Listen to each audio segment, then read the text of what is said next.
नमस्कार, मी Deepali cook with Deepali YouTube चॅनलमध्ये तुमचं स्वागत आहे। आज आपण बनवणार आहोत बिना तेलाची डुबुक वड्याची मसाला भाजी। खूपच साधी सोपी रेसिपी आहे, कुणीही सहज बनवू शकेल। चला तर मग रेसिपीला सुरुवात करूया। सर्वात आधी आपण भाजीसाठी लागणारा मसाला तयार करूया।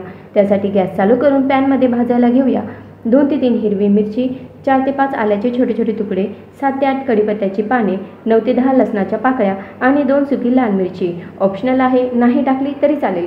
1 मिनिटभर मीडियम फ्लेमवर हे सर्व साहित्य खालीवर करत भाजूया। 1 मिनिटानंतर यात भाजण्यासाठी टाकूया 1 चमचा धने। मीडियम फ्लेमवर सर्व साहित्य खालीवर करूया। धन्याचा कलर चेंज होताच हे सर्व भाजलेले साहित्य थंड होण्यासाठी बाजूला प्लेटमध्ये काढूया। यानंतर पॅनमध्ये भाजायला घेऊया 2 मोठे चिरलेले कांदे। कांद्याचा कलर चेंज होत नाही तोपर्यंत हाय फ्लेमवर चमच्याने कांदा खालीवर करूया। कांद्याचा कलर चेंज झालेला आहे। आता यात टाकूया 2 मोठ्या टोमॅटोच्या या कापलेल्या फोडी।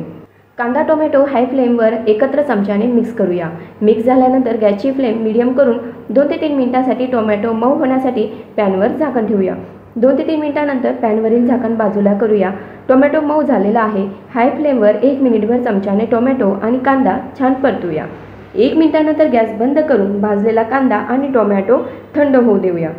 मसाला बारीक करण्यासाठी मिक्सरच्या भांड्यात टाकूया भाजलेले सर्व साहित्य। सर्वात आधी बारीक करण्यासाठी हे भाजलेली हिरवी मिरची, आलं, कढीपत्ता, लसूण, सुकी लाल मिरची आणि धने घेऊया। चवीनुसार मीठ व 1 चमचा गरम मसाला टाकल्यानंतर सर्व साहित्य बारीक करूया। बघा किती सुंदर मसाला तयार झालेला आहे। यानंतर याच भांड्यात हा भाजलेला कांदा आणि टोमॅटो पण बारीक करण्यासाठी टाकूया। एकाच वेळी सर्व बारीक होत नसेल तर थोडं थोडं करून मग बारीक करू शकता। सर्व मसाला बारीक केल्यानंतर तुम्ही बघू शकता खूपच टेस्टी आणि सुंदर असा मसाला आपला तयार झालेला आहे।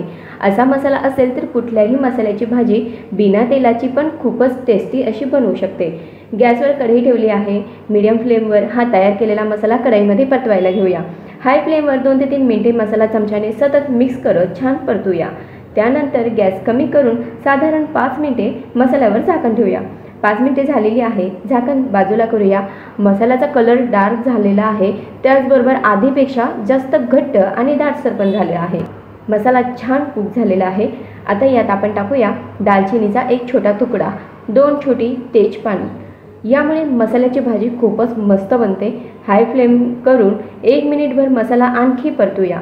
मसाला जितका जास्त परतू तितकाच रस्सा आणखी टेस्टी बनेल। मसाला मिक्स करता करता वरून पाणी टाकूया। रस्सा किती घट्ट हवा त्यानुसार पाणी टाकावे। मी इथे 1.5 ते 2 ग्लास पाणी टाकलेले आहे।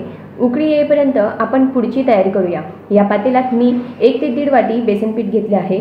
यात चवीनुसार मीठ टाकूया, थोडीशी हळद पण टाकूया। चमच्याने मिक्स करूया। पाणी टाकूया। भजी बनवण्यासाठी जसे बॅटर बनवतो त्याप्रमाणे आपल्याला इथे हे पीठ भिजवायचे आहे। चमच्याने मिक्स करूया। पीठ छान भिजवून झालेले आहे। रस्सा पण उकळलेला आहे। आता या उकळीमध्ये अशा प्रकारे भिजवलेले बेसन पीठ सोडूया। तेलात भजी बनवण्यासाठी पीठ सोडतो अगदी त्याच पद्धतीने हे पीठ या उकळलेल्या रश्श्यात सोडूया। उकळीमध्ये हे सोडलेले पीठ आणखी फुगेल, त्यामुळे आधीच आपण छोटी छोटी डुबुक उकळीत सोडत आहोत। याला आपण डुबुक वड्याची भाजी म्हणतो। सर्व पीठ थोडं थोडं करून उकळीत सोडून झालेले आहे। चमच्याने डुबुक वडे छान मिक्स करूया। घरात भाजीला काही नसेल तर ही डुबुक वड्याची भाजी बनवू शकता। खूपच साधी सोपी डिश आहे, घरातील सर्वजण आवडीने खातील। बिना तेलाची डुबुक वड्याची भाजी बघा किती सुंदर दिसत आहे। चमच्याने डुबुक मिक्स केल्यानंतर कमी गॅसवर 30 मिनिटे झाकण ठेवूया। 30 मिनिटे झालेली आहे। झाकण बाजूला करूया। डुबुक वडा छान मऊ शिजवायचा आहे, म्हणून मी अर्धा तास कढईवर झाकण ठेवलेले होते। पुन्हा चमच्याने डुबुक छान मिक्स करूया। ग्रेव्ही मस्त दाटसर झालेली आहे, परफेक्ट। डुबुक वडा पण चेक करूया। तुम्ही बघू शकता डुबुक वडा मस्त शिजलेला आहे। अशा पद्धतीने आपली खूपच मस्त अशी डुबुक वड्याची मसाल्याची भाजी तयार झालेली आहे। गॅस बंद करूया। खूपच टेस्टी अशी गरमागरम भाजी सर्विंग प्लेटमध्ये सर्व करूया। प्लेटमध्ये बाजूला कापलेला टोमॅटो आणि कांदा घेऊया। लिंबू पण घेतला आहे। सोबतीला भाकरी ठेवली आहे। खूपच पौष्टिक भाकरी आहे। शेवटी ही डुबुक वड्याची स्वादिष्ट रुचकर मसाला भाजी या प्लेटमध्ये सर्व करूया। आजची ही मसाला डुबुक वड्याची भाजी आवडल्यास व्हिडिओला लाईक करा, जास्तीत जास्त शेअर करा। त्याचबरोबर कुक विथ दीपाली यूट्यूब चॅनलला सबस्क्राईब करून शेजारी असलेली घंटी दाबून सिलेक्ट ऑल करायला विसरू नका। लवकरच भेटूया नवीन रेसिपीसोबत।